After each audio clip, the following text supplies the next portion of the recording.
Donald Trump and House Speaker Mike Johnson were together for a news conference in Mar-a-Lago that hit all the highs, the lows, and hilarious delusions that you come to expect from the failed former president, and we're going to look at each of them, starting with the topic of abortion. Multiple states, of course, have been passing increasingly draconian and horrendous anti-abortion laws, stripping women of choice and their freedoms, and this is what Donald Trump thinks of all that happening. You know, what we did was give it back to the states, and now the states are working their way through it, and you're having some very, very beautiful harmony, to be honest with you. So to sum it up, he thinks that pre-Civil War era abortion bans, child victims being forced to carry to term, fertilization treatments being under fire, these are all beautiful harmony. In his own words, never let him fool you on his real beliefs. It shows through the cracks time and time again, despite how moderate he wants to pretend that he is on the issues. I think, Democrats think, Biden thinks it's disgusting and sad,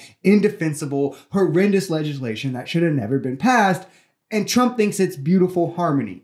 I'll let that resonate, and I want to jump to a clip of Mike Johnson that I just found too hilarious to not play. I'm going to announce to you today, here standing alongside President Trump, that we will do everything within our power to ensure that we do have free and fair elections in this country. If we don't have that in a constitutional republic, we have nothing. I'm going to promise here today, standing next to Hannibal Lecter, that we will ensure healthy and safe food protocols. If we don't have that at our meat packaging plant, what else do we have?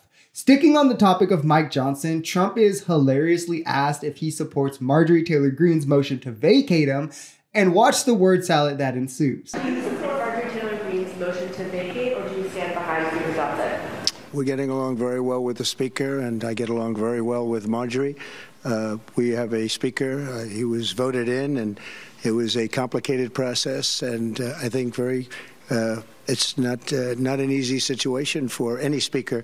I think he's doing a very good job. He's doing about as good as you're going to do. And I'm sure that Marjorie understands that. She's a very good friend of mine, and I know she has a lot of respect for the Speaker. Yeah, Trump, why was it such a complicated and chaotic process? Oh, yeah, because of legislation that your MAGA cronies passed. Oh, makes a lot of sense. And he just goes on about how close he is to both of them. They're both good friends to him. It's a total non-answer, probably because he has more loyalty to Marjorie and Mike is right there, so he doesn't really want to go too deep into it. He doesn't even directly address him here. He doesn't turn and give him an assuring look, point at him, or even act like he recognizes that he's there. He just says the default, like, oh, under hard circumstances, he's doing his best.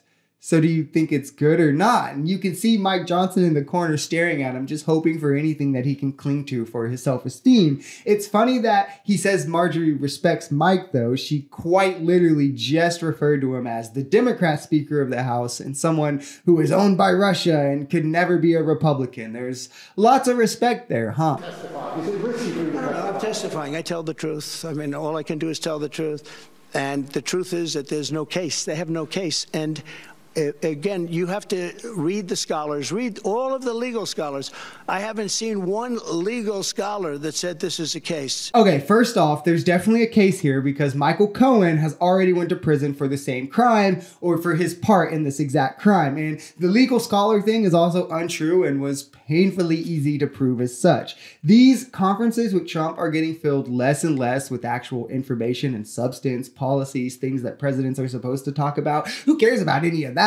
It's just about rhetoric now that plays to the emotion of his base and seeming more like a cult leader than presidential. That seems to be his aim, and to spread misinformation rather than the truth, just to obfuscate as much as he can. It's beginning to look pretty grim for Trump. It's going to be harder and harder moving forward to stomach his actions and rhetoric and jump through the kind of hoops that MAGA has to defend it as more and more begins to pile in. Jury selection for the hush money case starts next week. He's been found liable in the last two. Let's see how things play out for him moving forward, as Biden has already rebounded to being up 1 in the average of all polls, so it's starting to look like a real smooth ride for the good guys. If you enjoyed this video, we're Social Society. We're a commentary channel influenced by politics, society, and the economy. We are pretty left-leaning on this channel, but we're open to our right-wingers as well. The biggest thing here is having conversations that get everyone to the bottom of the truth. If that sounds like something that could interest you, consider smashing that subscribe button, leaving us a like, or even commenting on this video. We even have memberships available as low as $3 if you'd like to support,